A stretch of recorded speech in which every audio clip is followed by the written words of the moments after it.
Oh, so I am older than you, kaya call me ate ha? Ako ang magiging elder sister mo. Mabuti naman, para ipagtanggol mo ko kapag may loloko-loko sa akin, Ate Angel. And that's the problem. Kasi I am a coward, you know.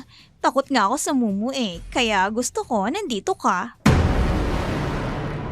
Mga iha! Oh my gosh, may G naman, Mang Delphine. Nagulat naman ako sa'yo. Huwag ninyong kakalimutang isarado lagi ang mga pinto, ha? At matulog kayo ng maaga. At pakiusap lang, huwag na kayong lalabas ng gabi dahil may aswang na gumagala sa lugar na ito at ang kadalasang biktima ay ang mga kabataang tulad ninyo. Halimaw! Naging halimaw si Lorna! Halika ditong manyakis ka! Dudukutin ko ang mga mata mo! Aray ko! Ang mata ko! Ang mga mata mo yan! Naninilip ka, di ba? Wala na yung makikita ngayon! Paano kung ang aswang na iyong kinatatakutan ay kasama niyo lang pala sa loob ng bahay na iyong inuupahan? Ngunit ang totoo, hindi lahat ng aswang ay dapat niyong katakutan sapagkat sa likod ng mitolohiyang ito, may mga tunay na mapanlinlang na karakter na mas higit pa ninyong dapat bantayan. Magandang araw po sa inyong lahat. Kung bago pa lamang kayo sa aming channel, huwag kalilitaang mag-like, mag-share at mag-subscribe. Pakiclick na rin ng notification bell para updated kayo sa mga bagong video na aming i-upload. Sa araw na ito, isa na namang kakaibang kwento ang ating bibigyan ng buhay. Isang kwentong padala ng isa sa aming mga masugid na taga-subaybay. Ang mga pangalan, lugar at mga pangyayari ay sadya naming binago upang maprotektahan ang mga tauhang sangkot sa tunay na karanasan. Narito na ang ating dula sa araw na ito. May 2 kwarto dito. Isa sa akin at yung isa naman para sa boarders ko. Kasya ang 4 sa kwarto na yan. Okay ang bahay na ito, Mang Delphine. Maluwag at bagong pintura. Oo, tuwing simula ng pasukan, pinipinturahan ko yan. Hindi dito mainit kahit walang aircon dahil may mataas na kisame. May nakaupa na po ba ngayon? Oo, last week pa. Gusto daw makabisado na ang lugar bago ang pasukan. Siguro naman po magiging safe ang anak ko sa inyo rito. Oo naman, para ko ng mga anak yan. Makakaasa po kayo na hindi mapapahamak ang anak ninyo sa puder ko. So, ano Hana? Okay ka na ba dito? Opo, Itay. Ayos na po ako dito. Magpakabait ka dito, ha? Kung may kailangan, tawag ka lang sa akin. Yes po. Huwag po kayong mag-alala. Kayang-kaya ko po ang sarili ko. Alam ko, matapang yata ang anak ko. At syempre, kasama mo si Lord. Sinabi mo pa, Itay. Remember, if God is for us, who can be against us? Di ba, Tay? Tama. If God is for us, who can be against us? O sige anak, kung okay ka na dito, iiwan na kita. Pakabait ka dyan ha. Bye! Bye, Itay. Tawagan niyo po ako palagi, ha? Paano po, Mang Delphine? Ipinagkakatiwala ko na po sa inyo ang anak ko. Ito kasi ang unang beses na mawawalay siya sa amin. Pakitingin-tingin na lang po ha. Mas gusto po namin mahigpit ang landlord para iwas disgrasya. Makakaasa po kayo. Ako na ang bahala sa kanya. Para ko na ring sariling pamilya ang boarders ko. Tsaka 3 taon na akong nagpapaupa. At sa 3 taon na yon, wala pang nagre-reklamo sa akin. Maraming salamat po, Mang Delphine. Salamat din sa pagtitiwala sa akin bilang landlord nila. Salamat din at napili mo ang boarding house ko na pagrentahan.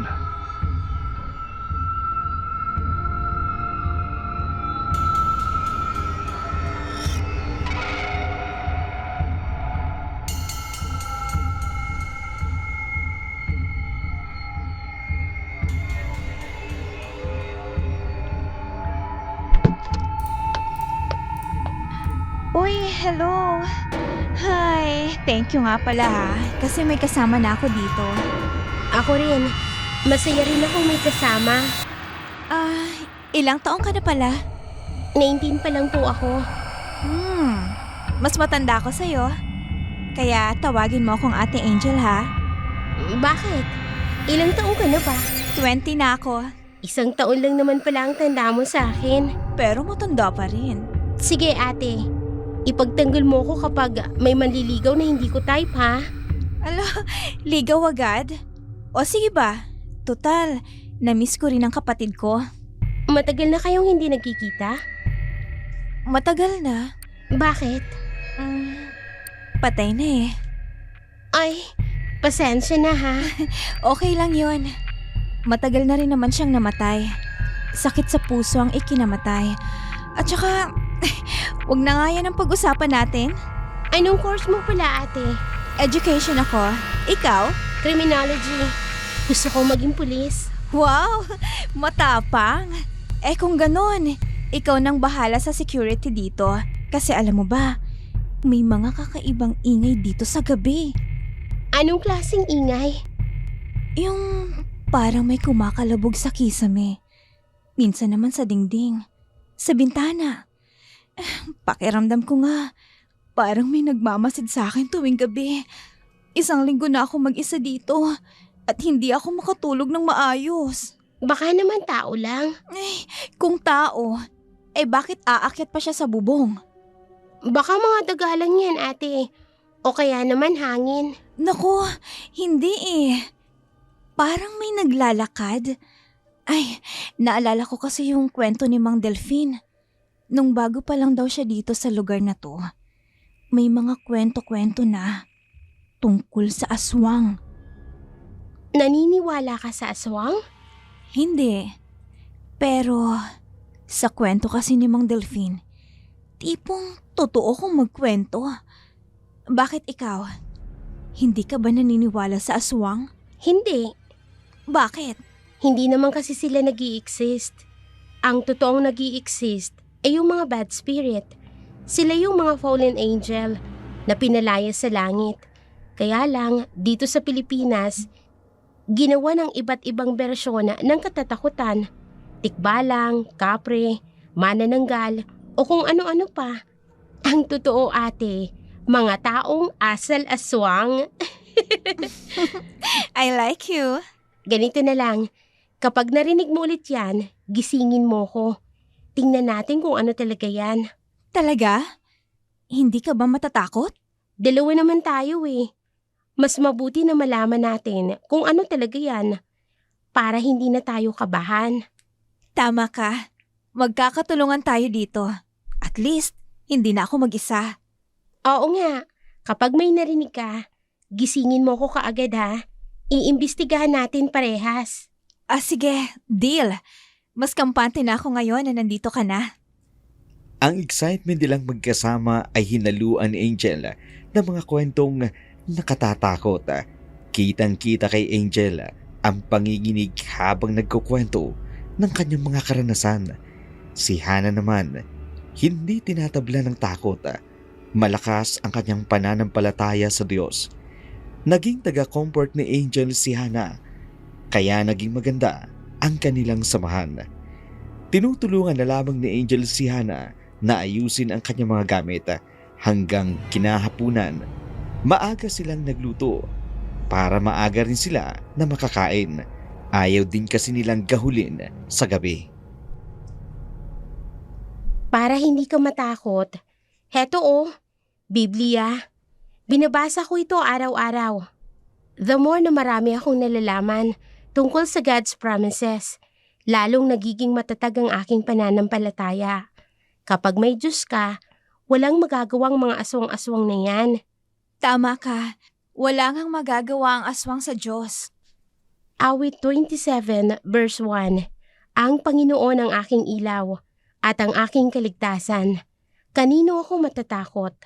Ang Panginoon ang kalakasan ng aking buhay. Kanino ako mangangamba? Dapat pala ikaw ang angel. Kasi ikaw ang nagsisilbing guardian angel ko ngayon. Napapawi ang takot ko. Ate Angel, tandaan mo ha, if God is for us, who can be against us? Kaya huwag kang mag-alala. Mga iha! Ay, may Mang Delphine! Nagulat naman ako sa'yo. Nakabukas ang pinto, kaya pumasok na ako. Nagkukwentuhan lang po kami, Mang Delphine. Ay, sige lang. Basta, huwag ninyong kakalimutang isarado lagi ang mga pinto, ha? At matulog kayo ng maaga. At pakiusap lang, huwag na kayong lalabas ng gabi dahil may aswang na gumagala sa lugar na ito at ang kadalasang biktima ay ang mga kabataang tulad ninyo. Hala, Mang Delphine. Huwag niyo na pong ulit-ulitin ang pagkukwento ng aswang. Natatakot na po talaga ako. Naku, Ate Angel, binibiro ka lang naman ni Mang Delphine. Di ba, Mang Delphine? Hindi ako nagbibiro, Hana. Basta, kung may maramdaman kayo, huwag ninyong pansinin, ha? Hanggat nandito ako, ligtas kayo sa aswang. Totoo ang aswang. Nasaksihan ko na ang aswang.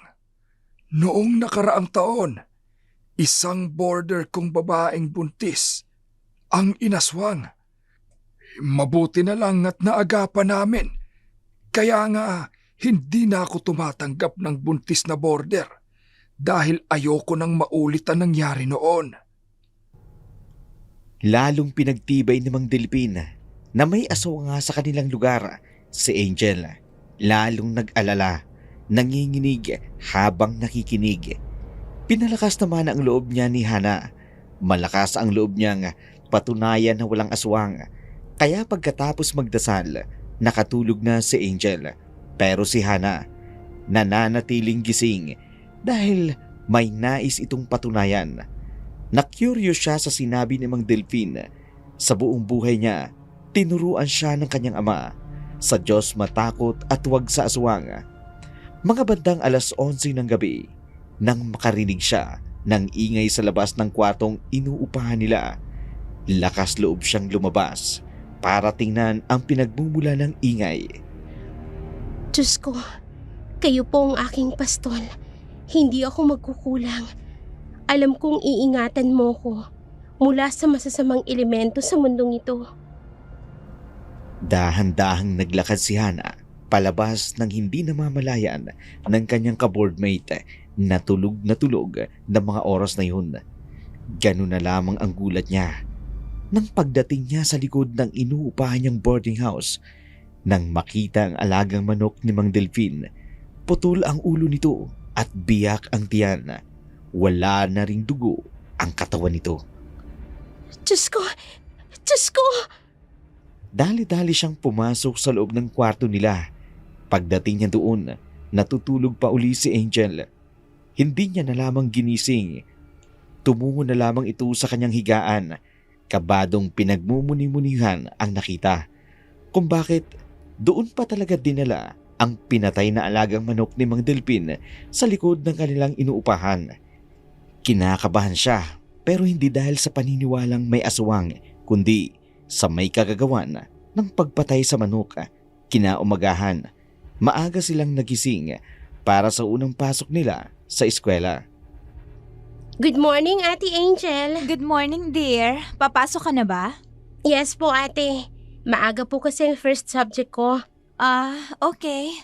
Kape ka muna. Ipinagtimpla kita ng 3-in-1 coffee. Salamat. Nag-abala ka pa. Ganitong oras ka ba nagigising? Oo. Dami ko rin kasing gawain. Ayoko magpuyat. Kaya natutulog ako ng maaga. Para maaga na rin ako magising. Nice. Salamat dito sa kape. May bayad yan. Okay lang. Joke lang. Sarap ha? Lumabas ka ba kagabi? Ha? Nagising kasi ako eh. wala ka sa higaan mo.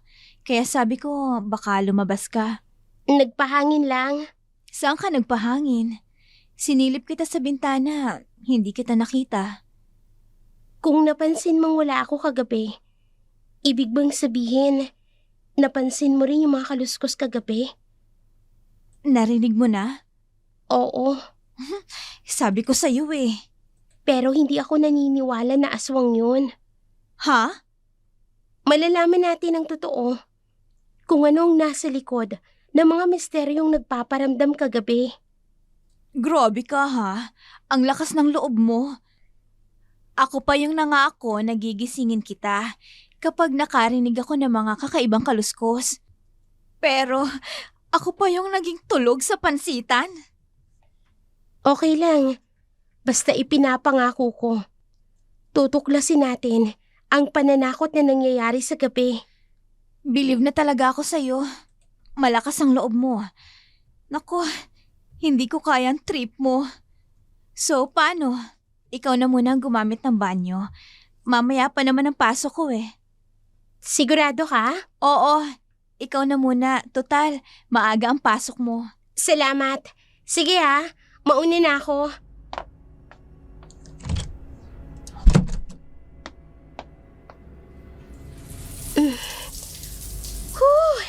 Ang lamig ng tubig. Hindi ko sinabi kay Ate Angel ang natuklasan ko kagabi para hindi na madagdagan ng takot niya. Hihintayin ko lang na maalarma si Mang Delphine sa nangyari kagabi. Siguro naman, magtatanong siya kapag nakita niya na ang mga alaga niyang manok na patay na sa likod ng kanyang pinapaupahang bahay. Hanggang ngayon, hindi ko pa rin makalimutan ang nakita ko kagabi. Oh, parang may tao ah. Sino yung nasa labas? Ate Angel, ikaw ba yan? 4:00 pa lang ng madaling araw, ate. Nandito ako sa loob. Hindi si Ate Angel ang gumalaw sa labas ng CR. May naninilip pa sa akin? Tama na itong paliligo ko.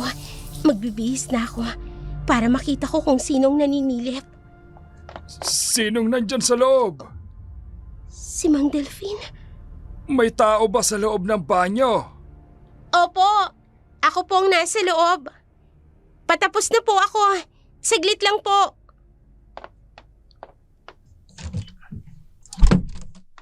Tapos na po ako, Mang Delphine. Bakit po? Wala ka bang napansing taong nagawi dito? Wala po. Bakit po? May namirwisyo ng mga alaga kong manok. Winakwak ang tiyan. Parang sinipsip lang ang dugo. Ano ho? Ay, heto. Nakita ko na lang sa likod ng inuupahan nyo. Isawari ko kanina pa ito tinira. Kagabi ba?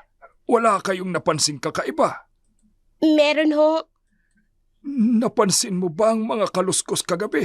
Opo. Pero sa totoo lang, sinundan ko po ang ingay. Tapos yan po ang nakita ko sa likod ng kwarto namin. Wala ka bang namukhaan? Wala po. Baka aswang na naman ang gumawa nito.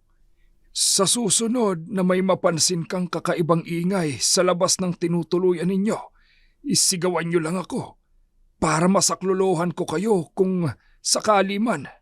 Sige ho, Mang Delphine. Sige na. Asikasuhin mo na ang sarili mo. Papasok ka pa naman na maaga. Ako na ang bahala. Tutuklasin ko kung sinong gumawa noon sa mga manok ko. Ang mamahal pa naman ng mga alaga kong manok. Mga Texas at talisayin pa naman ang mga manok ko.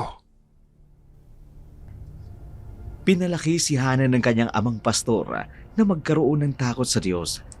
Hindi sa kung anumang bagay na nabubuhay sa mundo. Kaya malakas ang loob niyang harapin ang mga kinatatakutang bagay ng mga taong kulang sa pananampalataya. Pagkatapos ng tagpong iyon, nagmamadali na rin si Hana na mag-ayos ng kanyang sarili at dumiretso na sa kanyang paaralan dahil maaga ang unang subject niya ng araw na yun. Naging maayos naman ang unang pasok niya sa school sa kursong BS Criminology. Kinagabihan, late na ng gabi si Hanang nakauwi. Pagod na pagod siya, kaya diretso na siya na humilata sa kanyang kama.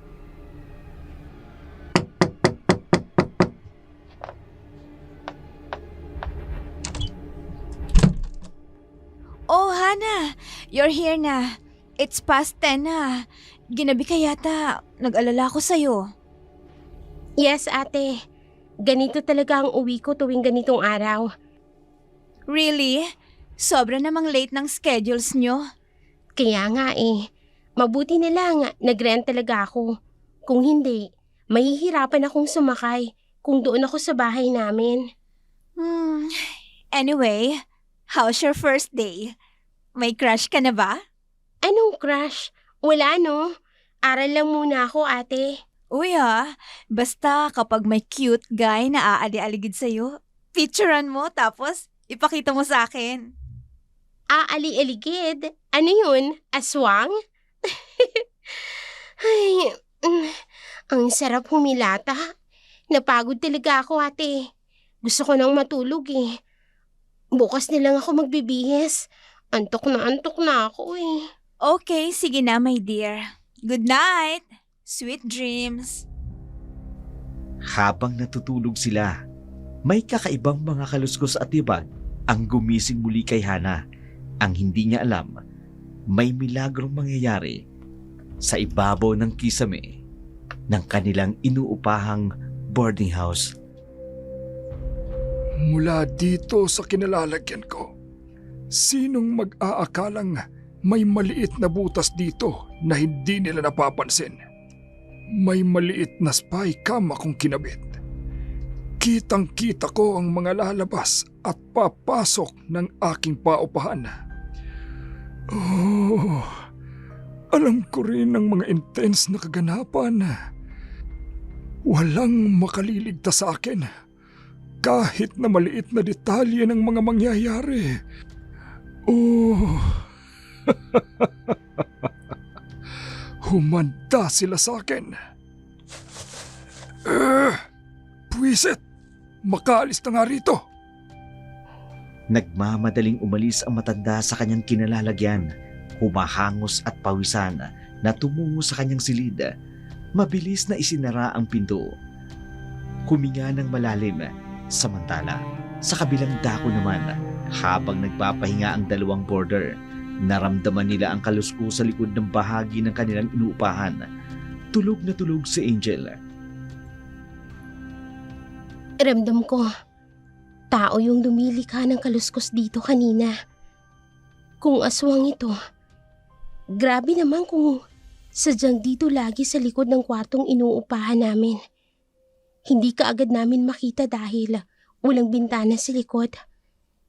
Kailangan pang dumaan sa gate para makita mo kung sinong umaali-aligid sa likod ng inuupahan namin. Lalo ako na-challenge Alam ko na ang gagawin ko para mahuli ang naglilika ng ingay sa likod at sa taas ng inuupahan namin. Kung hindi man kita mahuhuli sa mano-manong paraan, sa gagawin ko, sigurado, hindi na ito makakaligtas sa akin. Malalaman ko kung sino may mahiwagang tagagawa ng ingay sa labas. Ay, makabalik na nga sa loob. Oh, my dear. Why are you awake? Wala ate. May narinig lang akong mga kaluskos, kaya sinilip ko. Wala naman ako nakita. So, ikaw naman ngayon ang nakakarinig ng kaluskos. Palibasa, nung dumating ka, nakakatulog na ako ng mahimbing. Kaya halos hindi ko na napapansin ang mga kaluskos. May gagawin ako. Anong gagawin mo? Aalamin ko ang misteryo sa likod ng mga kaluskos na ito. Paano mo gagawin yun? Baka delikado pa. May paraan ako ate. Trust me lang. Anong paraan? Hindi ka naman mag-isa lang dyan ha? Hindi naman ate. Mag-iisip lang ako ng strategy. Strategy? Parang police operation lang ha? Pero seriously Hana, scary kaya yun? Kaya nga ate, kailangan nating malaman kung ano talaga yun para makapag-relax na tayo. Ha? Naku, sister, yan ang nga bang sinasabi ko eh. Halika nga dito sa tabi ko. Don't leave me ha. I'm afraid talaga eh. Since day one, naririnig ko na yan. Aswang daw yun. Sa palagay ko, hindi siya aswang. Kung ganun, ano? Tao. Ano? Hindi mo ba napapansin? Kung hindi sa CR, sa bubong, sa likod ng kwarto natin, dyan lang umiikot ang kaluskos. Kung aswang, mag-iiba siya ng daan. Mukhang tayong sinasadya ng ingay. Huwag mong sabihin. Naiisip mo na rin sigurong naiisip ko. Oo, pero naiisip ko, sinong gagawa sa atin nun? At bakit gagawan tayo ng ganun? Sigurado ako, lalaki ang may gawa nito. Nakakatakot naman. Huwag kang mag-alala. Hindi magtatagal. Malalanta din ng totoo. Kailangan lang nating magtulungan, magbantay at mag-ingat. Ano ba yan? Parang gusto ko na tuloy umalis dito. Kung hindi lang mura ang upa at saka malapit sa school. Pagtulungan na lang natin na mahuli yung gumagawa ng kaluskos sa gabi. Sige, pero hindi kaya delikado ang gagawin natin? Kung hindi natin ito gagawin, hindi matitigil ang paglikha niya ng gulo dito sa lugar natin. Sige, para mapatunayan na rin natin kung aswang ba talaga o kung anong lumilika ng nakakatakot na kaluskos sa gabi. Mabuti na lang talaga at dito ka nag-board. Malaking tulong din sa akin na kahit papano naiibsan ang takot ko dahil pinapalakas mo ang loob ko. At saka nakatulong din ang kurso mo bilang criminology. Oo nga. Kung may kasabihan, walang maluloko kung walang magpapaloko. At wala rin namang mananakot kung walang magpapatakot. Nagkasundo ang dalawa na babantayan nila ang naglilika ng kaluskos sa kanilang inuupang bahay para mapatunayan din kung tao ito o aswang. Nakatulong din naman si Hana kay Angel na lakasan ang loob, natuklasin ang katotohanan tungkol sa katatakutang nararanasan nila tuwing gabi. Isang hapon, aligaga ang dalawang magkaibigan sa paghahanda para tuklasin ang naglilika ng kaluskos. Hindi naman ito nakaligtas kay Mang Delpin. Nang mapag-isa na si Angel dahil si Hana saglit na umalis dahil may binili ito na gagamitin nila kinagabihan, nilapitan ni Mang Delpin si Angel. Angel, pwede ka bang makausap saglit? Oo naman ho, Mang Delphine. Ano ho ba yun? Kasi napapansin ko kayo ni Hana. Parang abala kayo kanina. Ano bang pinagkakaabalahan ninyo? Ano bang inyong pinaplano? Wala naman pong espesyal, Mang Delphine. Kasi parang abala kayo pareho eh. Kanina pa kayo nag-uusap ng matagal. Tapos parang may pinaghahandaan kayo. Kasi ho, may problema po kasi kami dito sa apartment. Anong problema? May sira ba? Pwede naman ako mag-ayos. Hindi po sa ganun. Yung mga kaluskos po sa gabi, nakakaistorbo po sa amin. Yun lang pala. Akala ko kung ano na. Basta kung ano man ang problema ninyo, sabihin nyo sa akin. Nag-aalala lang ako sa inyo. Tsaka natatakot din ako na baka umalis kayo. Kaya kung meron man kayong gagawin, sabihin nyo sa akin nang makatulong naman ako. Kasi po, may kutob po kasi si Hana na hindi aswang yung gumagawa ng kaluskos. Aha? Anong ibig mo sabihin?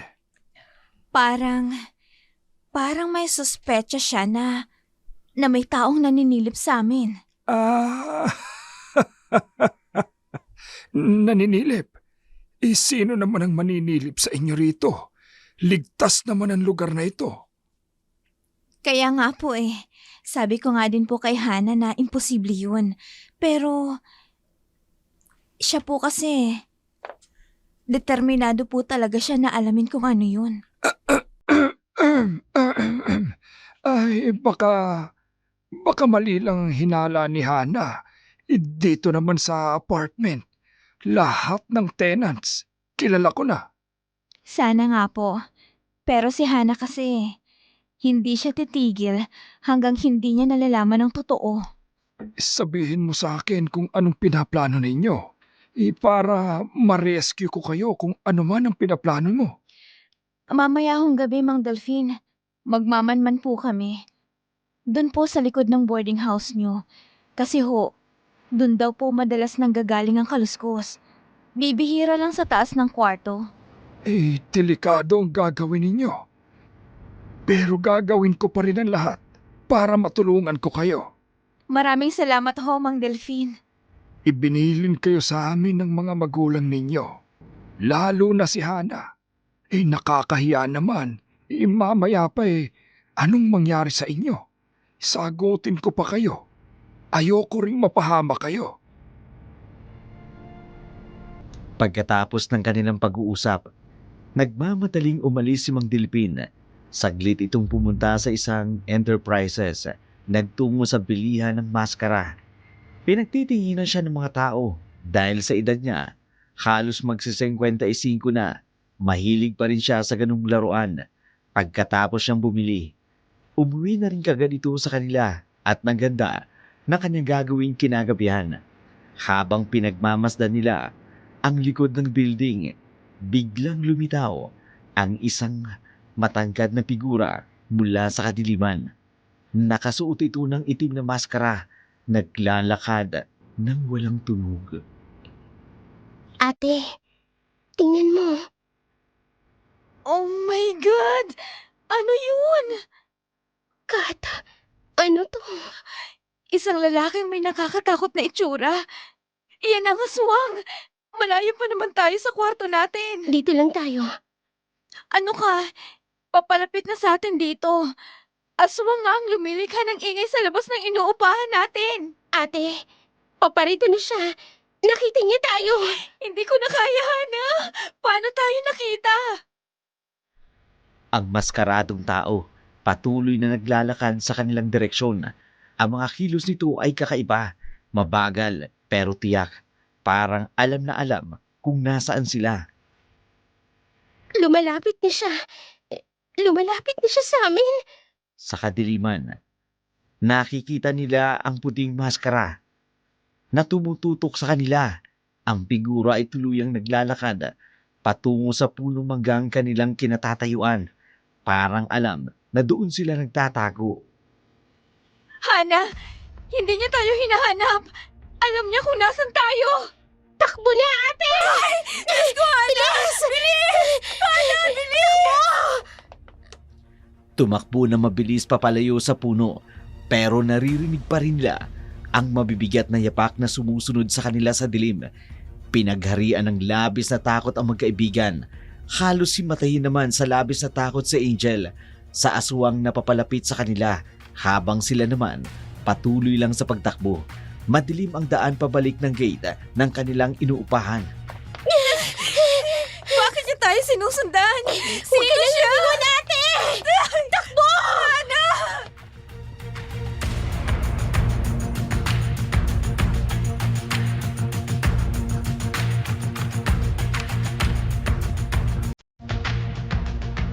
Pagkarating nila sa harapan ng building, tumigil sila saglit.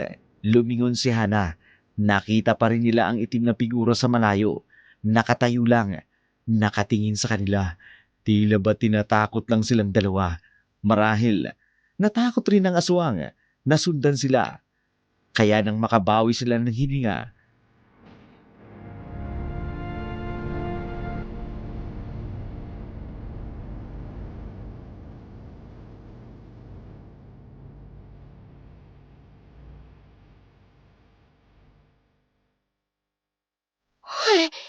Nawala na siya.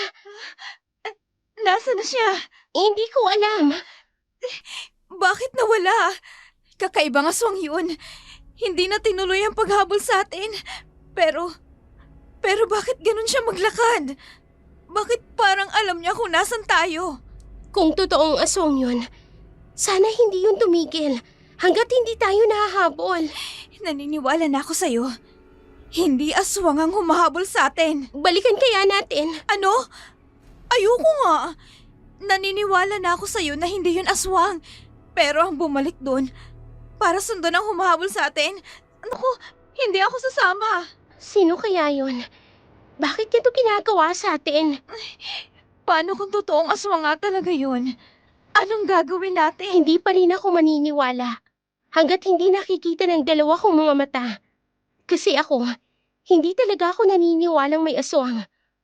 Marami lang kwentong aswang, pero wala namang makakapagpatunay na totoo nga ang aswang. Halika na nga, pumasok na nga lang tayo. Sige, Pero, believe din ako sa tapang mo, ha? dasal lang ang kailangan para lumakas ang loob. Kasi kapag nagdarasal tayo, lumalakas ang pananampalataya natin. Tara na sa loob. Sige, ate.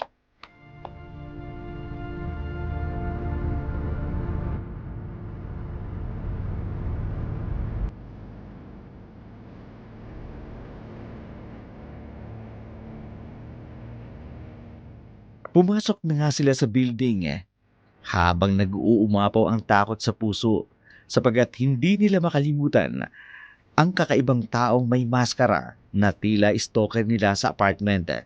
Dire-diretso na sila sa kanilang kwarto. Bago pumasok sa kanilang silid, tiningnan muna nila ang kwarto ng kanilang landlord. Napansin nilang nakasara na ang ilaw kaya naisip nilang natutulog na ang matanda na mga oras na yun. Nagkasundo ang dalawa na wag na lang sabihin kay Mang Delfin ang kanilang ginawa. Ang nakatatakot na karanasan nila ng gabing yun, kinaumagahan. Tumawag naman si Pastor Hernan sa kanyang anak.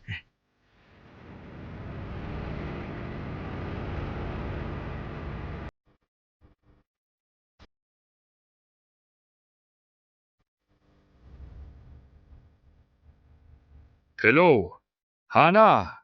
Tay, kumusta po? Mabuti naman anak. Ikaw, kumusta ka naman dyan? Kumusta naman ang unang linggo sa eskwela at sa boarding house mo? Namiss ka lang namin ng mama mo, kaya tumawag ako. Ayos lang po ako, itay. Ramdam ko kung may kailangan kang sabihin. Kilala kita. Alam ko kung kailan ka may tinatago sa akin. Yun na nga ho. Hindi ko naman maitatago sa inyo. Tsaka isa pa, ito yung laging pinapaalala nyo sa akin na maging open ako sa inyo. Kaya hindi ko rin kayang hindi sabihin sa inyo ang nangyari. Bakit anak? Ano nangyari? Meron po kasing kumakalos ko sa bubong ng inuupahan namin. Minsan naman, sa likod kumakaluskos tuwing gabi. Lalo na po sa tapat ng CR. Kaya nagdesisyon kami na manmanan ng lugar kung saan laging may mga kaluskos. Pero nakita po namin kagabi, may taong nakamaskara na humabol po sa amin. Ano? Anong ibig mong sabihin anak? Nagbantay po kami ni Ate Angel sa likod ng building kagabi. May nakita kaming matangkad na tao, nakasuot ng itim na maskara. Nagtakbuhan po kami dahil sa takot. Naku Hana, delikado ang ginawa ninyo. Bakit hindi ninyo sinabi kay Mang Delfin? Kasi itay, hindi po namin alam kung ano yun. Si Ate Angel po, naniniwala na aswang yun. Pero ako po, hindi. Tama ka anak. Huwag kang magpapaniwala dyan sa mga aswang. Tandaan mo lagi ang sinasabi ko sa iyo. If God is for us, who can be against us? Okay po itay. If God is for us, who can be against us? Pero itay, nakakatakot talaga yung nakita namin. Parang may nakasubaybay sa amin. Anak, baka may masasamang tao dyan. Kaya sabihin mo kay Mang Delfin para bantayan kayo. At huwag na kayong mag-a-adventure. Oo nga po itay. Pero nahihiya po ko kay Mang Delfin. Baka po isipin niya, pinapahamak namin siya. Hindi anak. Trabaho niya yan bilang landlord. Hindi niya kayo pababayaan. Oo nga po, Itay. Sige po. Kumusta na nga po pala si Nanay? Salamat po sa pagtawag. Mabuti naman ang inay mo. Sige anak, mag-ingat kayo dyan at huwag na mag-a-adventure ha. Opo, Itay. Salamat po.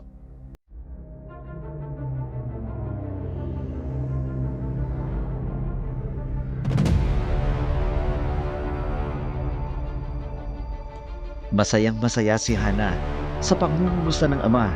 Naibsan ng konti ang kanyang lungkot at pangamba na naranasan ng gabing yun.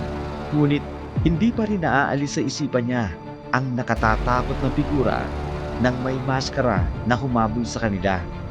Ang ipinagtataka ni Hana kung bakit walang patid ang mga kaluskos tuwing gabi. May kutob siyang hindi talaga aswang ang gumagawa ng kakaibang kaluskos na yun tuwing gabi.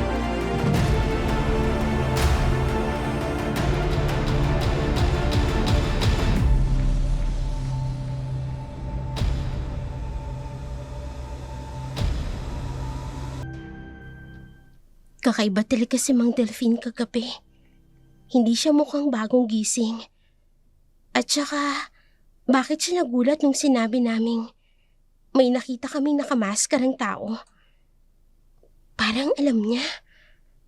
Hana, okay ka lang? Kanina ka pa tulala dyan. Wala ate, nag-iisip lang.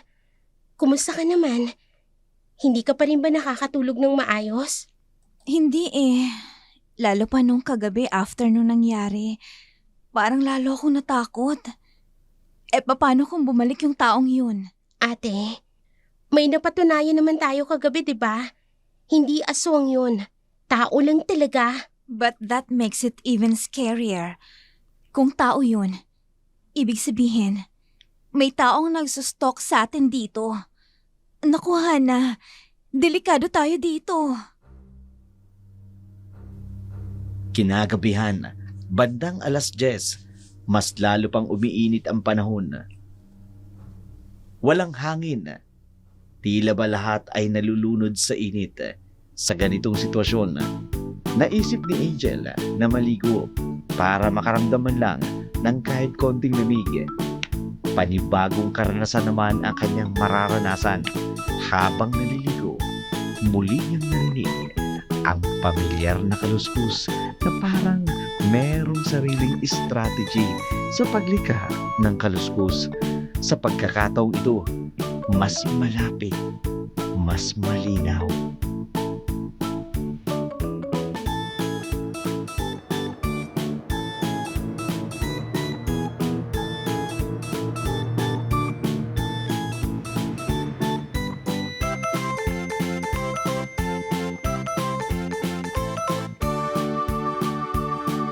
Hi, it's so hot naman.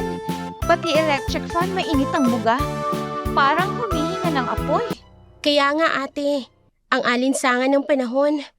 El Nino na yata kaya ganito kainit. Buti na lang may tubig pa. Mag-shower na lang tayo bago matulog. Para naman masarap ang tulog natin.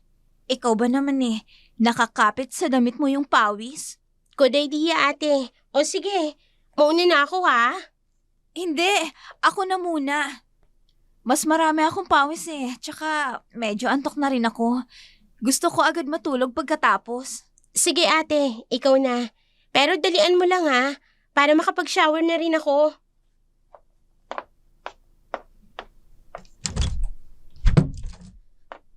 Ay, buti na lang malakas ang tubig dito kay Mang Delphine. Anytime, pwedeng maligo pag ganitong sobrang alinsangan. At least, hindi kami dehydrated. Ay, ang sarap ng malamig na tubig sa balat. Finally, nakakahinga na ako ng maayos. Ano yun? Hala, may naglalakad sa taas. Yun yung naririnig ko paggabi. Pero, mas malakas ngayon. Parang nasa tapat lang ng CR. Oh my God! Hindi na to normal na ingay. May tao talaga sa taas! Hana! Hana, open the door! Hana! Oh, anong nangyari ate? Bakit parang hindi ka pa tapos maligo, lumabas ka na? Basa pa ang buhok mo, pero may sabon pa. Ha? Kasi yung kaluskos, mas malakas na ngayon, Hana. Sa taas ng CR, parang may naglalakad talaga. Ate, relax lang muna ha. Umupo ka na muna dito. Ano bang nangyari sa loob? Pero, yung mga kaluskos tuwing gabi na naririnig ko ulit. Pero this time, mas malakas na at parang nakabantay sa akin while I was showering. Nakabantay? Anong ibig mong sabihin, ate? Parang alam niya kung kailan ako naliligo. The timing, Hana. Exactly when I was most vulnerable. Tama nga ang suspetsa ko. Hindi coincidence to. May nanonood talaga sa amin. Ate, makinig ka sa akin. Yung narinig mo, sigurado ka bang galing sa taas? Yes, Hana. Directly above the CR. Parang may tao talagang naglalakad doon. Sige, i-check natin kay Mang Delphine. Kailangan natin siyang kausapin tungkol dito. Tawagin natin siya. Pero baka naman hindi siya nakarinig. Tulog na yun for sure. Subukan natin, ate. Kung may nanonood sa atin, delikado tayo dito.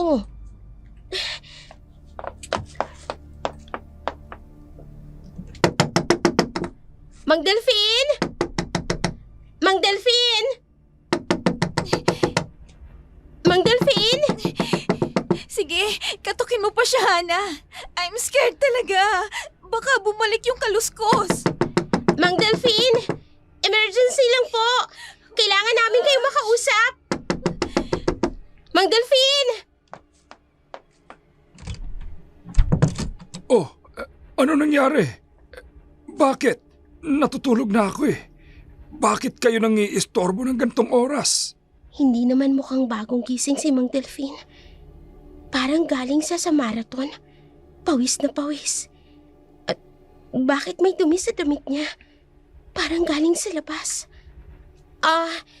Kasi po si Ate Angel, natatakot. May narinig daw siyang mga kaluskos habang naliligo siya. Mas malakas daw po kaysa sa dati. Yes, Mang Delphine, that's true. It's so scary. Sa taas ng CR, parang may naglalakad talaga. Eh ano naman ang gusto ninyong gawin ko sa ganyang oras? Pwede po bang pakicheck ang palibot ng bahay? Kung ano yung mga kaluskos na narinig ni Ate Angel. Baka po sakaling may makita sa bubong. Oo, sige. Pero palagay ko hangin lang yon. Mga kaluskos na yan. Normal lang yan sa mga lumang bahay. Wala nga pong hangin dahil sobrang alinsangan ng panahon. At hindi rin naman yung normal na ingay ng bahay. Huwag nyo na lang pansinin yon. Baka aswang yon na umaali-aligid. Walang mangyayari sa inyong masama hanggat nandito ako. Poprotektahan ko kayo. Pakibantayan na lang po kami, Mang Delphine. Hindi ako makakatulog ng maayos nito. O sige na, matulog na kayo. Walang magagawa ang aswang kapag nandito ako. Akong bahala sa inyo. Huwag na kayong mag-alala. Salamat po, Mang Delphine. Sorry po sa abala. Wala yon. O sige na, matulog na kayo. Magandang gabi. Nang gabing yun, hindi na natuloy sa paliligo ang dalawa dahil takot si Angel. Si Hana naman, hindi pa rin naniniwala na may aswang pero mas lalo pa siyang naging suspicious kay Mang Delphine. Naging palaisipan kay Hana ang pawis na landlord. Hindi itsura ng bagong gising, parang galing lang sa matinding ehersisyo o kaya sa pagtakbo.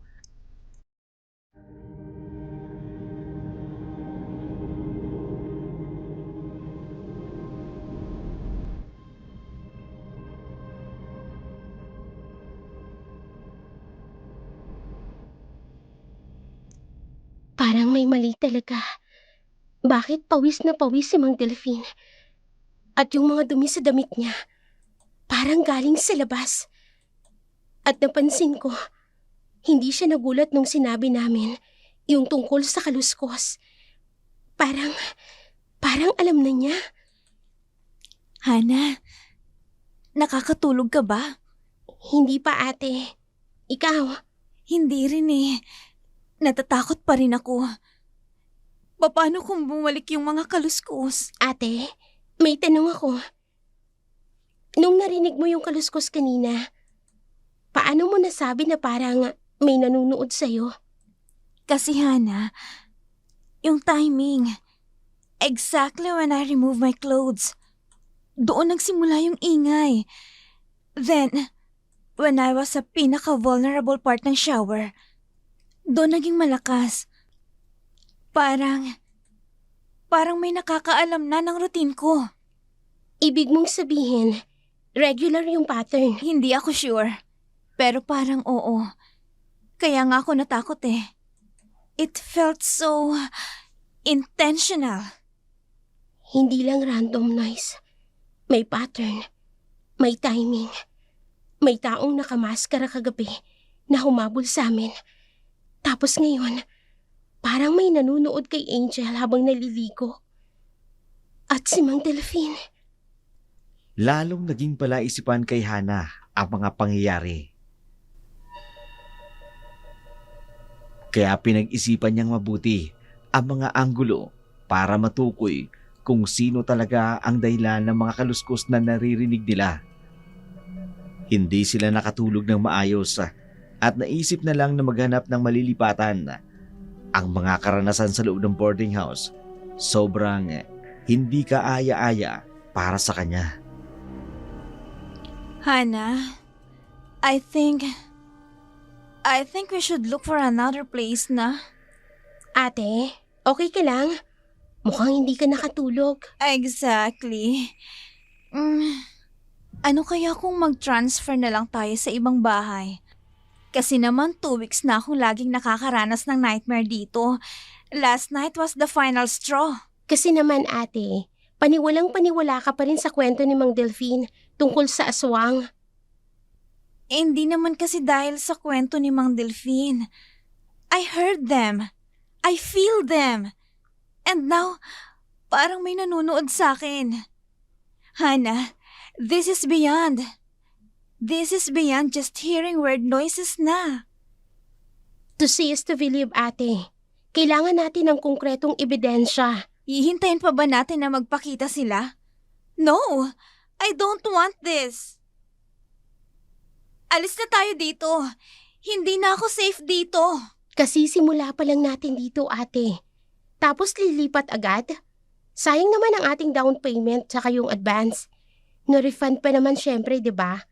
At saan tayo maghahanap ng lugar na mura na at malapit pa sa school? Di bali na, Hana. Kaysa namang gabi-gabi na lang akong natatakot. Hindi ako makapag-focus sa studies ko. Baka ma-fail pa ako dahil sa lack of sleep. Akong bahala sa'yo, ate. May naiisip na akong paraan. May plano na ako. Anong plan? Aalamin ko kung sino talaga ang nasa likod ng lahat ng ito. Hindi tayo aalis dito nang hindi natin alam ang totoo. Baka sa susunod na pupuntahan natin, ganito rin ang mangyari. Hana, baka delikado yung gagawin mo. Magtiwala ka sa akin, ate. Alam ko ang gagawin ko at pangako. Malalaman ko ang lahat ng ito. Pero kailangan kong makakuha ng ebidensya. Sa puntong yun, mas lalong lumalalim ang suspecha ni Hana kay Mang Delphine. Habang si Angel ay takot na takot, si Hana naman determinadong tuklasin na ang katotohanan. Hindi niya alam na mas malapit na siya sa pagtuklas ng tunay na ugali ng kanilang landlord at ang panganib na naghihintay sa kanila. Panibagong araw na naman, panibagong hamon sa kanilang buhay. Hana, are you going to school na? Oo, ate. Bihis lang ako. Tapos aalis na rin ako. Alam mo, ate, kanina habang naliligo ako, yung naririnig natin sa gabi, narinig ko rin. Ha? So, ibig sabihin, kahit araw may aswang? You're scaring me, ha? Hindi. Ibig sabihin, hindi aswang. Kasi kung araw nga, may mga kalabog akong naririnig. Sabagay. Pero natatakot pa rin talaga ako. Wala naman sigurong aswang sa umaga, diba? So, ibig sabihin, hindi talaga yun aswang, ate. Siguro. Pero, babantayan mo pa rin ako, ha? Hindi ba criminology ka? Ikaw talaga, Ate Angel, oh. First year pa lang ako. Wala pa akong baril. Ay, oo nga pala.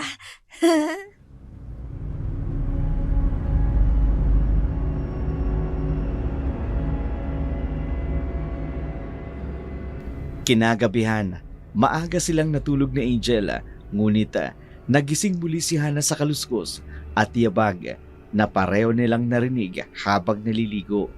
Bumangon siya at nagbukas ng ilaw para hanapin ang pinagmumulan ng tunog. Wala siyang nakita, pero hindi pa rin siya kumbinsido sa aswang theory. Napagtanto niya na posibleng may taong aali-aligid talaga sa lugar para magnakaw o manilip. Kinaumagahan, hindi mapigilan ni Hana na hindi ikwento ang kanyang pagdududa. Na tao, hindi aswang ang naririnig nila. Masaya naman si Angel sa pakikinig ng kwento ni Hana. Kinagabihan.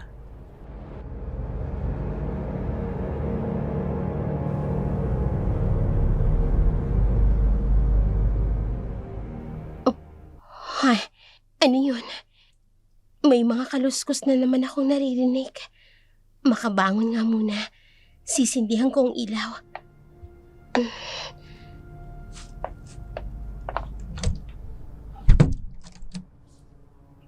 Wala naman dito sa labas, ha? Baka naman sa salas. Ha? Tao yun, ha? May tao. Hindi yun pusa. Mabibigat ang paa. Ate Angel? Ate gising! Ate! Ha? Bakit, Hana? May tao! Sa ibabaw ng kisame! Saan naman siya dadaan dyan? Pwede yan kung daga, kakasya. Hindi daga yun. Mabibigat ang mga yabag ng paa. Sigurado ako. Parang may mga sinusuong na mga tabla. Rinig mo ba? Hala, nakakatakot na talaga. Baka nga, yan yung aswang na humahabol sa atin. Hindi aswang. Tao talaga yan. Kung hindi magnanakaw, manyakis yung naninilip sa atin, ate. Tingnan mo, tumigil ang mga tunog pagkatapos nating mag-usap. Hala, so scary naman. Paano kung nakikinig siya sa atin ngayon? Shh! Narinig mo yun? Gumagalaw ulit. Parang lumipat siya sa kabilang sulok ng kisame. Hana, baka hindi lang isa yan. Parang may dalawang magkakaibang tunog ng footsteps. Tama ka nga, ate. Yung isa, mabigat. At yung isa naman, parang magaan, pero mas mabilis. Ano kayang ginagawa nila dyan sa itaas? Baka naman may butas sa bubong at doon sila pumasok. Kasi nga tag-ulan, baka may sira. Posible.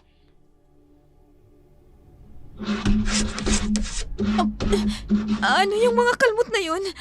Parang may hinahanap sila.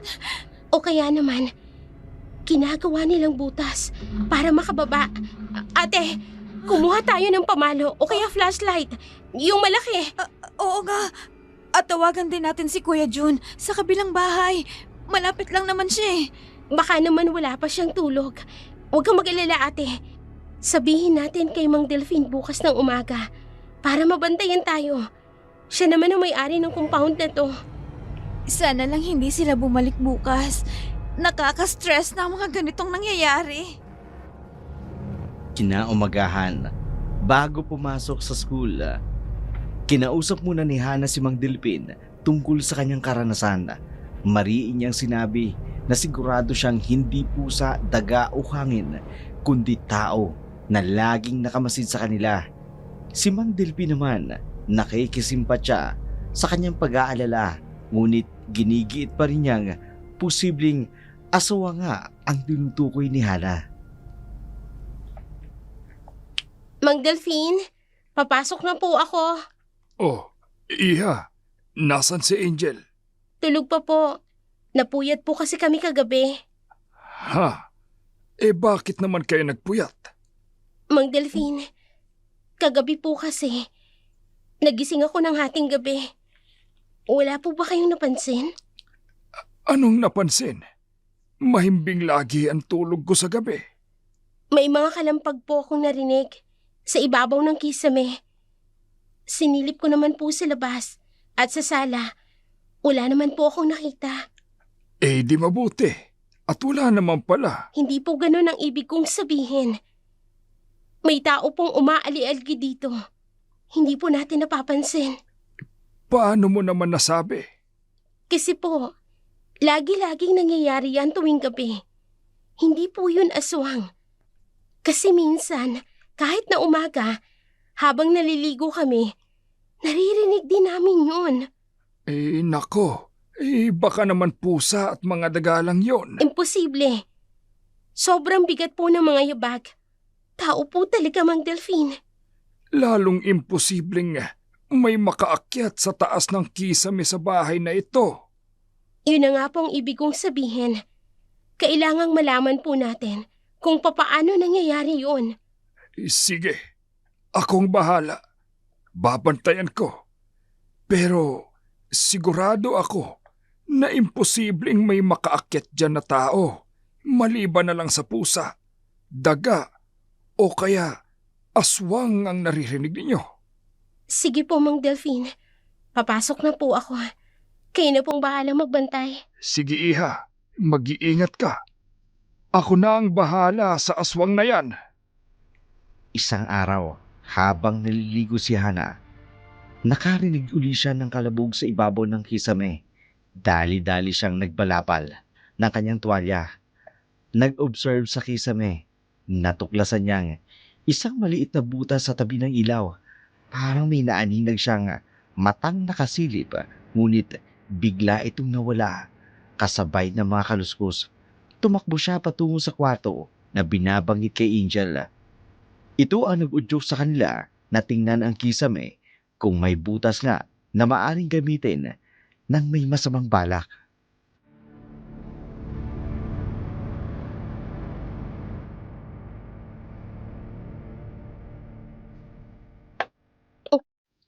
Ano yun? May tao. May tao sa ibabaw ng kisame. May butas. Hala, may mata. May naninilip. Kailangan kong makaalis dito. May manyak. Ate Angel! Ate Angel! Oh, why are you in a hurry, sister? May naninilip. May naninilip sa CR. Nakita ko yung mga mata niya. Ate, nanginginig ako eh. Ha? Paano naman siya makakaakyat dyan? Hindi ko alam. Pero nakita ko talaga yung mga mata. Malalaki. Tapos, narinig kong nagmamadali siyang umalis. Kumalabog ang kanyang mga paa. Parang tumalon siya palabas. Ano? Sino naman yun? May iba pa bang nakatira dito? Hindi ko alam eh. Pero kung walang ibang tao dito, ibig sabihin, si Mang Delphin. Ano? Si Mang Delphin? That old man? Pero, paano niya magagawa yun? Wala naman kasing ibang tao dito, kundi tayo lang, diba? Siya lang ang may susi sa lahat ng kwarto. Siya ang aswang? Hindi, ate. Siya ang manyakis. Nakikita mo ba kung paano niya tayo titigan kapag naliligo tayo sa labas? Hana! Hana! Bakit kayo nag-iingay dyan? Mang Delphin, bakit po? Anong ingay ang naririnig ko? Nag-aaway ba kayo? Parang may naririnig din akong kalabog. Hindi po. Nagkukwentuhan lang po. May nahulog lang naman na gamit. Natutulog ako. Naiistorbo ninyo ako. Hinaan nyo naman ang mga boses nyo. At huwag kayong maglalaro sa gabi. Ha? Okay po. Sorry po. Anong sabi ni Mang Delphine? Parang may kasama pa siyang ibang tunog ng footsteps. Huwag daw tayong maingay. Pero ate, napansin mo ba? Hindi siya hinihingal. Paano siya mabilis na nakababa mula sa kisame? O di hindi siya. Paano naman siya makakaakyat dyan? Look at the height of that ceiling. Tsaka, matanda na siya. Sino pa bang ibang tao dito? Siya lang naman at tayo, di ba? Basta mag-ingat tayo. Bukas, hindi na ako maliligo ng mag-isa sa CR. Samahan mo ko. Sige, ako rin natatakot na eh.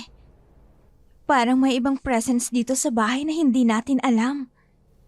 Kumbinsido si Hana na si Mang Delphine ang maaaring may gawa ng lahat ng nangyayari dahil wala silang ibang kasama. Dahil sa kanyang pagdududa, gagawa ng paraan si Hana para mabunyag ang ginagawang kahalayan ni Mang Delphine. Isang plano ang binuo nila upang hulihin ang manyakis na walang tigil na naninilip sa kanila. Ate Angel, ngayong gabi, kapag narinig natin ang ingay sa kisame, tulungan mo ko. Ha? Anong gagawin natin? Huhulihin natin ang manyakis na yan. Paano? Baka dangerous pa yan. Pag narinig natin ang ingay, bibilang ako ng 3. Bubuksan mo ang ilaw at kakalabugin natin ang kisame. Sumigaw tayo ng manyakis, ng malakas, para mahuli natin ang kanyang kalokohan, para mataranta siya at hindi makatakas. Okay, dear. Tapos, paano kung tumalon siya sa atin? Pag nahuli natin siya, malalaman natin na si Mang Delphine nga yung naninilip sa atin. Tapos, pwede natin siyang i-report sa barangay. Parang nakakatakot naman ang gagawin natin. Baka mas masama pang gagawin sa atin. Hindi. Huwag kang mag-alala. Kapag nahuli natin siya, mapapahiya siya. Hindi na siya pwedeng tumanggi. At hindi niya magagamit ang mga aswang-aswang stories niya. Kasi tao lang pala siya na maanyak. Sige, ikaw ang bahala. Basta, sabihin mo lang kung anong gagawin ko, ha? Pero Hana, paano kung hindi si Mang Delphine? Paano kung ibang tao? Sundin mo lang ang plano at siguraduhin mahuhuli natin siya. Walang ibang tao dito, kundi siya. Kaya siya talaga yan. Dumating na ang oras na kanilang hinihintay. Malalim na ang gabi. Nang magsimula na silang makarinig ng mga kaluskus, nanatili silang nagkukunwaring natutulog upang hindi mapurnata ang kanilang plano. Ang mga tunog sa kesame, mas malakas pa nung gabi na yun. Parang mas confident ang naninilip na walang makaririnig sa kanya. Naririnig mo ba, Ate Angel? Nandiyan na siya. Yes, Hana. Sigurado ka ba dito? Oo, akong bahala. Basta antayin mo ang pagbilang ko, ha? Sige, abangan ko na lang. Kinakabahan ako eh. Wait lang. Malapit na. Ate Angel, eto na ha. Mag-ready ka na ha. 1, 2, 3. Tara na! Hoy! Manyakis ka! Bumaba ka dyan! Manyakis! Manyakis! Nahuli ka na! Hoy! Ano yan? Buksan ninyo ang pinto! Buksan ninyo ang pinto! Mang Delphine, Anong kaguluhan yan? Nakakabulabog kayo sa natutulog. Ano bang problema ninyo? Akala po kasi namin may aswang. Mga pusa pala.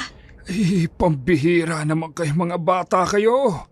Nakakahiya sa mga kapitbahay ang inyong ingay. Tulog na ang mga tao. Mga pusa lang yan na nag-aaway sa bubong. Sorry po, Mang Delphine. May maingay po kasi sa kisame, kaya sinaway namin. Akala po kasi namin may tao. Rinig na rinig ko naman ang nagkakalampagan. Mga pusa nag-aaway. Mga pusa lang yan. Wala kayong dapat ikabahala. Oo nga po, Mang Delphine. Akala po namin na may tao. May aswang. May aswang talaga rito. Pero wag ninyong pansinin. Mga pusa lang ang nakita ninyo ngayong gabi. Pero mag-ingat pa rin kayo. Nang gabing yun, bigo sila Hana na mahuli ang manyakis. Hindi si Mang Delphine, kundi mga pusang nag-aaway ang mga nag-iingay. Naging mas defensive si Mang Delphine kay Hana. Mas pinatitindi pa ang pananakot na may aswang nga daw sa kanilang paligid. Minsan, habang papasok na si Hana ng school, binalaan siya ni Mang Delphine.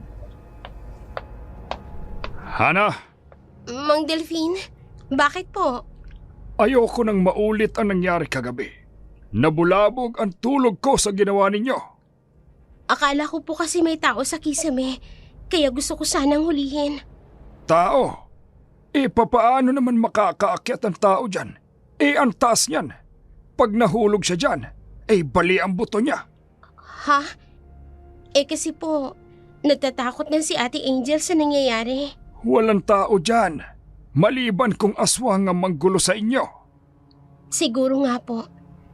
Baka akala ko lang po yun. Umayos ka. Kung di ka titigil sa panggugulo rito, mapipilitan akong paalisin ka.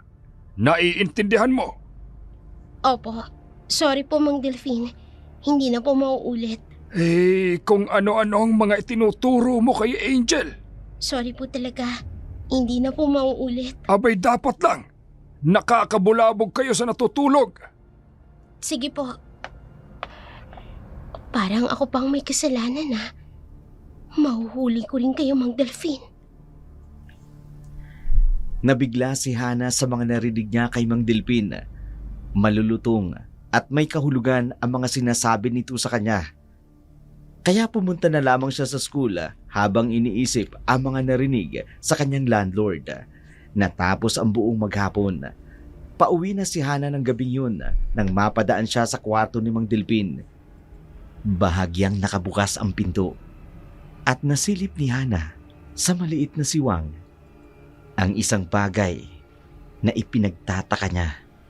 Steel ladder na nakatapat sa isang butas ng kisame, kasyang-kasyang isang tao. Dito lalong naging matindi ang paniniwala ni Hana. Nakumpirma niya na ang minsang nakita niyang mata sa butas ng kisame ay si Mang Delphine.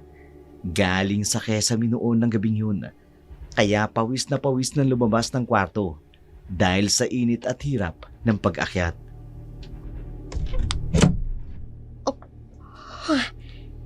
Bakit may hagdan sa kwarto ni Mang Delphine? At may butas sa kisame? Anong ginagawa niya doon? Anong sinisilip mo sa kwarto ko? Wala po, Mang Delphine. Kararating ko lang po galing ng school. Papunta na po ako sa kwarto. Si Mang Delphine nga. Siya ang maingay sa ibabaw ng kisame. Tama ang hinala ko. Manyakis ang matandang yun at sinisilipan kami. Hindi pala imposibleng umakyat siya sa kisame dahil may sariling hagdanan siya sa loob ng kwarto at may pasukan sa ibabaw ng kisame. Kailangang masabi ko ito kay Ate Angel. Naging malinaw kay Hana ang mga pangyayari. Napatunayan niyang si Mang Delphine nga ang naglilikha ng kaluskos tuwing gabi sa boarding house. Napansin niya pa ang reaksyon ni Mang Delphine nang masilip niya ang kwarto nito. Nanlaki ang mga mata nito. Tila ba nagingit-ngit ang mga ngipin? At tila ba nanunukang mga mata? Agad na kinausap ni Hana si Angel sa kanyang natuklasan. Oh dear! What are you doing there? Baka mahulog ka. Chinecheck ko lang yung mga butas sa kisame. Kung nandyan pa, huwag kang maingay, ate. Tingnan mo, may mga butas pa rin ang kisame dito. Diba? Sa banyo meron din. Totoong sinasabi ko sa'yo na may nakita akong mata habang naliligo. Talaga? Naku, nakakatakot na talaga dito. Alam ko kung paano nangyari yon. Paano? Kanina, napadaan ako sa kwarto ni Mang Delfin. Nakita ko ang daanan, paakyat sa kisame. Talaga?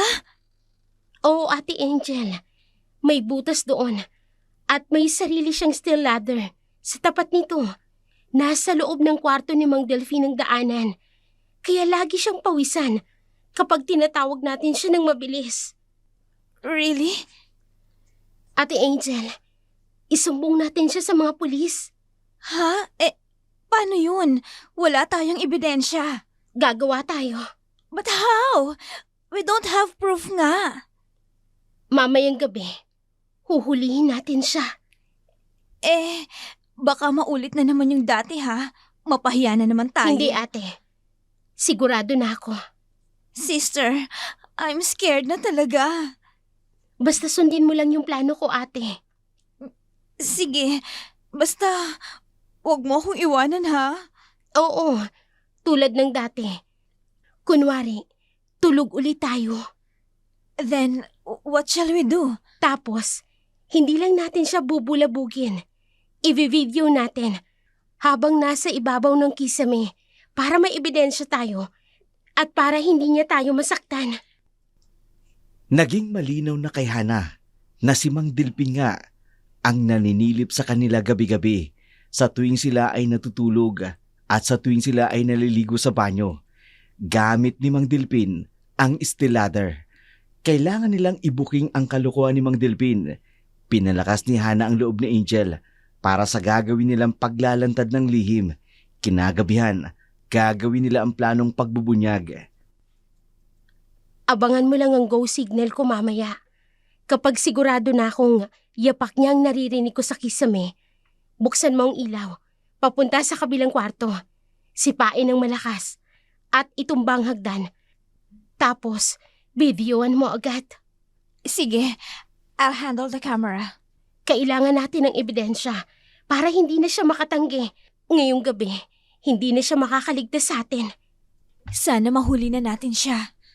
Sigurado ako, hindi siya makakababa ng kisame kapag naunahan natin siya sa hagdan. Game? Sige, game. Ilang sandali na lang ang hinihintay nila. Magaganap na muli ang pagkaluskos sa dingding. Maya-maya pa. Ate Angel, nandyan na siya. Humanda ka na. Yes, Hana. Ready na ako. Sige, huwag kang magpapahalata. Kunwari lang tulog ka. Okay, ako nang bahala. Ayan na, siya na yan. Hindi yan pusa. Ang bigat na lang paa. Bibilang ako ng 3, ha? 1, 2, 3. Tara na! Hoy! Manyakis! Manyakis! Ikaw pala ang aswang! Ayan! Nakabidyo ka na ngayon! Naninilip ka lagi sa amin, ha? Anong ginagawa nyo? Alisin ninyo ang camera ninyo! Ikaw! Anong ginagawa mo dyan? Manyakis ka, Mang Delfin. Matagal mo na kaming sinisilipan. Nag-aayos lang ako ng bubong. Nag-aayos ng bubong? Pero ang mga mata mo, nasa mga butas ng kisame gabi-gabi. Manyakis ka! Ayan, I got you on camera, Mang Delfin. Aswang ka nga! Manyakis na aswang! Hindi. Hindi siya aswang. Tao na asal aswang. Nang aaswang ng mga babae. Manyakis! Tumatanda na walang pinagkatandaan. Hindi ka na nahiya sa sarili mo. Hindi ka na makakababa dyan. Lasog-lasog ang boto mo kapag tumalong ka dyan. Teka, yung hagdan. Ibalik ninyo ang hagdan. Hindi ako makakababa. Hindi pwede. Diyan ka lang. Aantayin natin ang tatay ko. Isusumbong ka namin sa mga pulis. Ikaw pala yun, Mang Delfin. Salbahe ka. Ilang araw mo na kaming sinisilipan. Ibalik ninyo ang hagdan. Hindi ako makakababa. Hindi ka pwedeng bumaba. Sabi mo may aswang, ha? Ikaw palang aswang. Napakamanyak mo. Diyan ka na lang, Mang Delfin. Huwag kang aalis dyan, ha? Huwag kang tatalon kung ayaw mong mabalian. Maawa kayo sa akin. Matanda na ako. Ayokong makulong. Teka, sandali. Ano yan, Ate Angel? Ha? Maskara? Teka, hindi ba iyan yung gamit ng taong humabol sa atin nung gabing yun? Kung ganun, si Mang Delphin din yun? Ang buong akala namin, isang aswang ang humahabol sa amin. Tapos, ikaw lang pala yon, Mang Delphin. Hindi na makatanggi pa si Mang Delphin sa pagkahuli sa kanyang kababalaghan. Hindi na siya makababa dahil mataas ang kisame. Maaari siyang malumpo kung tatalon siya roon. Kitang-kita sa mukha ni Mang Delphin ang pamumutla dahil sa kahihiyan, kaya't wala siyang magawa kundi ang magmakaawa. Kaagad namang tinawagan ni Hana ang kanyang ama para tulungan ng kanilang dapat gawin kay Mang Delphin. Oh, anak. Ano nangyari? Hayan siya, Itay. Sa kisame. Siya ang laging naninilip gabi-gabi. Maging sa banyo. Manyakis pala yan, Itay. Patawarin ninyo ako. Ibaba ninyo ako rito. Hindi na mauulit. No, kailangan mong pagbayaran ng mga ginawa mo sa amin. I want you to rot in jail. Patawarin ninyo ako. Pakiusap. Hindi na talaga mauulit. Alam mo bang maaari kang makulong dahil sa ginawa mo? Mang Delphin, matanda na ho kayo. Dapat magbago na kayo. Patawarin ninyo ako. Maawa na kayo. Hindi ko na talaga uulitin. Sige, Mang Delphin. Ipangako mong hindi na mauulit ito. Pero iaalis ko rito ang anak ko. Ibalik mo sa amin ang mga binayad namin sa iyo para makahanap kami ng malilipatan. Sige, ibabalik ko sa inyo. Salamat. Maraming salamat. Sige, patatawarin ka namin. Dahil matanda ka na rin naman. Sana magtanda na rin ho kayo. Bumaba ka na dyan. Ilagay na ninyong hagdan.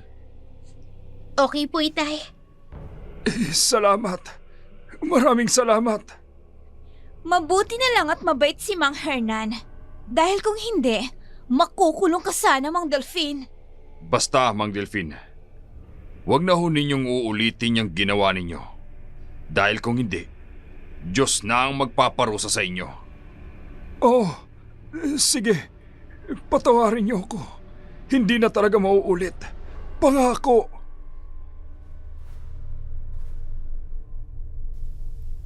Sa pakiusap ni Mang Delphin, pinatawad naman siya ng ama ni Hana. Pinangaralan at labis namang humingi ito ng tawad at nangakong hindi na mauulit ang kanyang ginawa. At bilang pag-iingat rin, siningil din ng ama ni Hana ang down payment at deposit upang makalipat lamang sila ng bahay na mauupahan. Sa sobrang hiya ni Mang Delphin, hindi na ito nakipagmatigasan pa, kaya naibalik kaagad nito ang mga bayad nila. Nilisan nila ni Hana ang bahay at lumipat ng ibang boarding house dahil wala na itong tiwala sa matandang manyakis. Makalipas ang isang linggo, nabakante na ang paupahan ni Mang Delphin.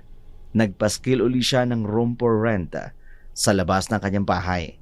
Nagmuni-muni si Mang Delphin sa mga nangyari sa kanya.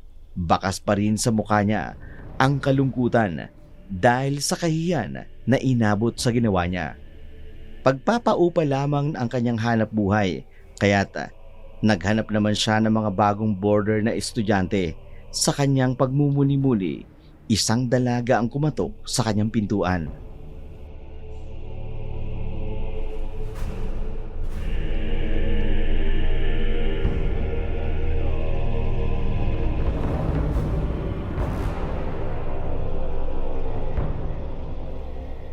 Muntik na akong makulong. Mabuti na lang at mabait yung tatay ni Hana. Mahusay ang kanyang anak. Mahusay makiramdam at matapang. Biruin mong nahuli niya ako sa aking kalokohan. Tao po! Tao po! May tao. Sandali lang, ha?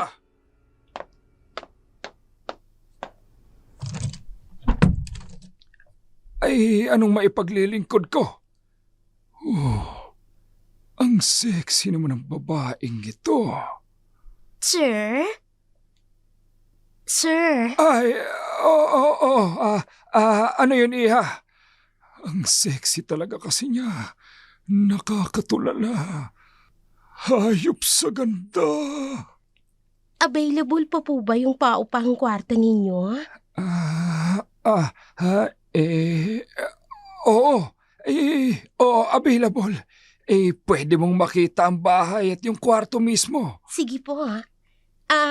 Ano pong pangalan ninyo? Delphine. Mang Delphine na lang, Iha. Ikaw, anong pangalan mo? Lorna. Lorna T. Galing po ako ng probinsya ng Capiz.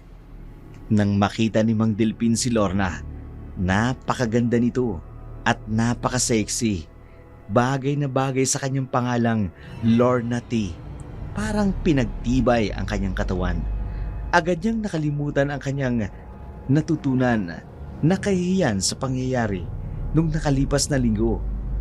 Magkausap si Mang Delphine at ang babaeng naghahanap ng mauupahan. Itinuro niya ito sa buong bahay at napag-usapan nila ang presyo. Nagkasundo sila para sa down payment. Kitang-kita naman kay Mang Delphine na hindi ito mapakali dahil mas naiisip niya ang pwede niyang gawin sa bago niyang biktima. Ito ang kwarto mo, Lorna. Maluwag yan kasi laging ginagamit. Maganda po. Saan po yung CR? Ay, doon.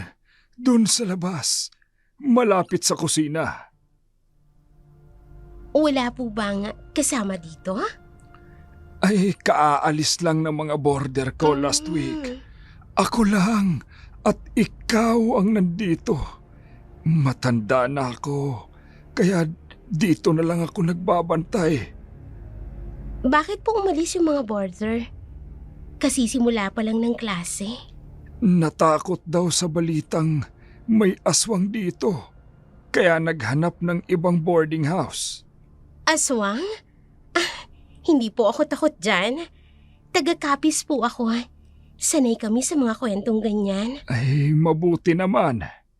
Hanggat nandito ako, hindi ka nila magagalaw. Salamat po. Pero, kaya ko naman ang sarili ko. 3,000 lahat. 1 month advance at deposit. Eto po ang bayad. Ipapasok ko na po. Sige. Nakabukas na. Yung mga gamit ko. Kinagabihan, sa kabilugan ng buwan, umakyat si Mang Delphine sa Kesame gamit ang ladder. Nakalimutan niya ang dating karanasan na pinagnasaan niya ang mga bagong borders. 1 linggo ang nakararaan.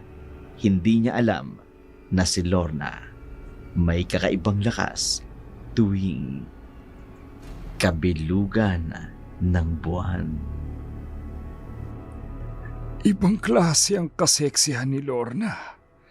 Mas maganda pa ito sa mga dating borders ko. May kumakaluskos. May nakatingin sa akin. Malas mo. Kabilugan ng buwan ngayon. Iba ang lakas ko. Naramdaman ni Lorna ang presensya ni Mang Delphine dahil sa galit at sa natural na pangangailangan ng kanyang uri tuwing full moon. Nagsimulang magbago ang kanyang anyo. Humaba ang mga kuko, lumabas ang mga pangil at tumubo ang mga balahibo. Ang kuko ko, humahaba na. Ang lakas ko, nagbabago na. Ramdam ko na ang dugo mong umaako sa takot. Bakit nag-iiba ang anyo niya? Aswang siya! Hindi ito totoo! Bumaba ka dyan! Manyakis ka! Ilang gabi mo na akong pinapanood. Akala mo ba, hindi kita nararamdaman? Nakatingin siya sa kisame. Tulong! Tulong! Masarap ang hapunan ko ngayon. Siya pa ang lumapit. Ang mga mata mo, nalibog na libog. Tingnan mo ang katawang ko. Itong sinisilip mo, hindi ba? Halika rito.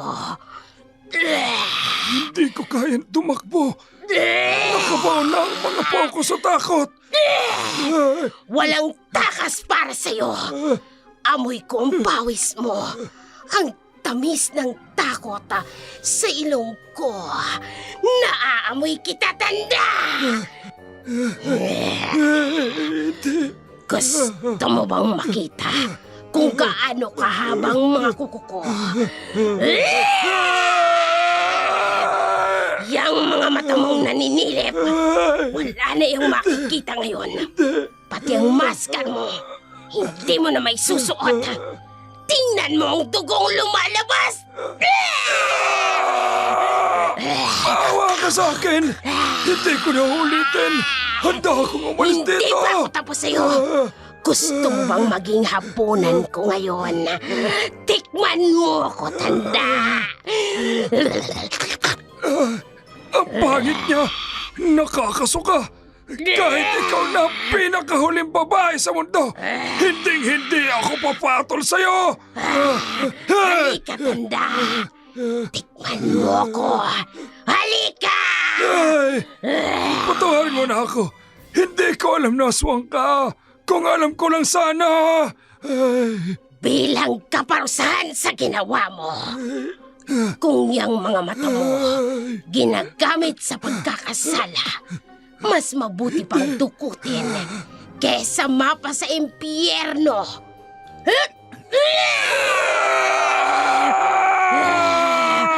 Ikaw namanyakis ka. Kahit nadukot mo ng mga mata mo, mapupunta ka pa rin sa impyerno. At ako ang impyerno. Kakainin ko ang lamang loob mo ng ganito.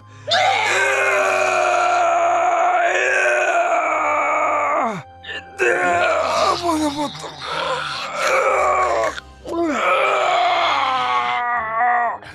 Tama na! Nagsisisi na ako! Magsisi ka man. Huli na ang lahat. Dahil wala nang puwang ang pagsisisi ng isang matandang katulad mo. Isang manyakis.